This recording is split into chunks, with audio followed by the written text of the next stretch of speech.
I don't want to go spending filet for 20 people. It'd be like $400 worth of steak. No, thank you, unless it's BYOS, bring your own steak.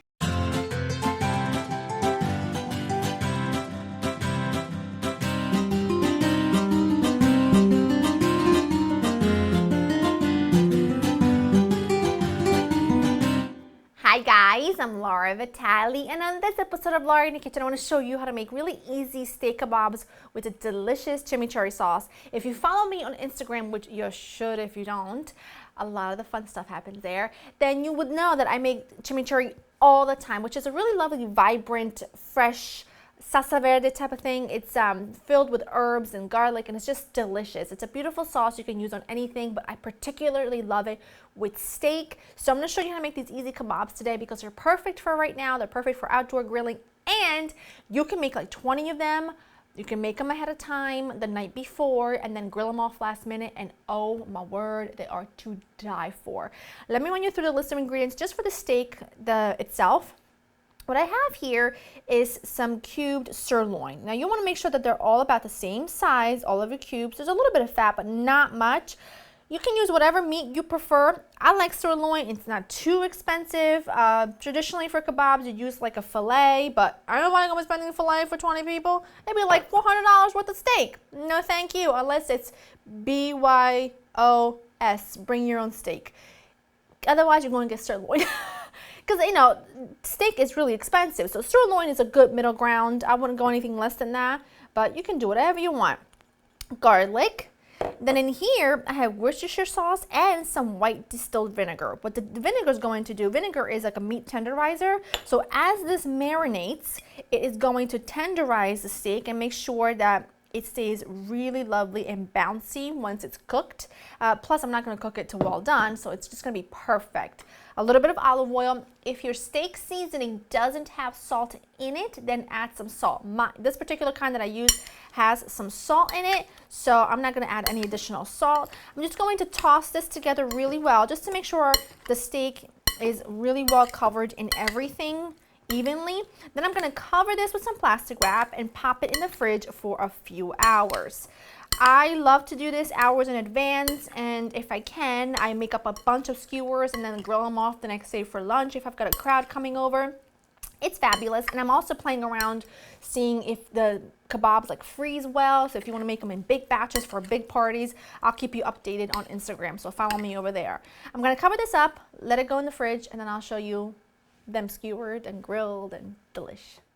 My meat was marinating for about 4 hours, and all I've done is I've just skewered them on some metal skewers with just some peppers. These are not green bell peppers, they're Cubanelle peppers, also known as Italian frying peppers, which I love with steak, and some red onion. Nothing fancy. Do what you please. Do what you want. Only thing I'll say is make sure that the peppers and the onions are cut to right about the same size as the pieces of steak so that everything cooks evenly and beautifully. And I have them on metal skewers, and you might be wondering if you can do these on bamboo skewers, and absolutely you can. You just want to make sure you soak your bamboo skewers for hours, otherwise they catch on fire. But I will say, if you can invest in some metal skewers, I would direct you towards that, in that direction, simply because they're reusable. You can wash them a million times and you reuse them over and over again, and the metal gets really hot, so the meat actually cooks from the inside as well. So it's perfect. Use metal skewers because it's great. My grill's preheating to nice and hot, so while that's happening, we're gonna make the chimichurri because it's easy and fast, so versatile. You do you, boo, because that's the way life works. I've got a little tiny little food processor here, my mini chopper. To it, I'm going to add lots of fresh parsley. This is from my garden. And I'm also going to add some I've got fresh oregano in here. Here it is. I've got some beautiful fresh oregano, a little bit of white or yellow onion, and a couple of cloves of smashed garlic. And all I'm going to do, I'm going to do this off camera so it's not too noisy. I'm going to pulse these until they are finely chopped. You don't want to puree, you just want them finely chopped. You can do this by hand, but you know, I'm having a little bit of a lazy day. So I'm just going to do this with my little mini food chopper, and I'll show you what it looks like when it's done. You can see everything is really nice and finely chopped. You can take this further and really make it smooth if you don't want to bite down on any pieces of garlic or onion. But what I love about this sauce and why I like to make it this way, I like the pieces of like the really pungent herbs and onion and garlic. I think it's what makes this sauce so good, and I think it's what makes it so good on everything. It just gives you a lot of life to any dish, and it's fabulous. So I've got red wine vinegar.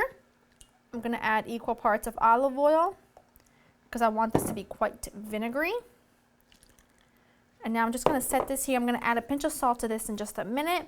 But that looks gorgeous. I'm gonna let this sit and marry, and if you can do this, you know, a little bit ahead of time, then do, and cover it and keep it on your counter. Make sure that it's submerged into the oil, and then it just really gets those flavors mingled and delicious. So I'm gonna set this aside, get these on the grill, and I'll show you what they look like when they're done. My kebabs are ready. They were on the grill for about 3 minutes on each side, and I keep the grill on as hot as it goes because I really want to make sure that it gets those grill marks. And I just simply close the lid while they're cooking so it traps the heat in, and then the meat can cook from the inside. I am like salivating. I'm just gonna go to this. I don't even know which one to pick because it's like they're so, oh. I've let them, you know, I've let them cool for just a little bit. I don't want to burn myself.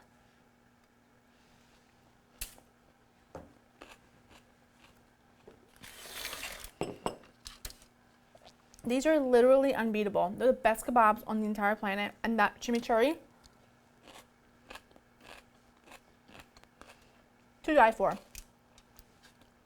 I hope that you make these this weekend. The best. The meat is tender and melts in your mouth, really flavorful. The peppers, the onions, everything together is a match made in food heaven. These would work really great with chicken. You can even do fish if you want to. You just have to make sure you marinate them a lot less because fish and acid breaks down after a while. But really, if you're a fan of beef kebabs, these are an absolute must make this summer. Go to LauraInTheKitchen.com for the written recipe. Make extra chimichurri, keep it on hand all week, and you'll thank me later. Hope you enjoyed spending time with me, and I'll see you later. Bye.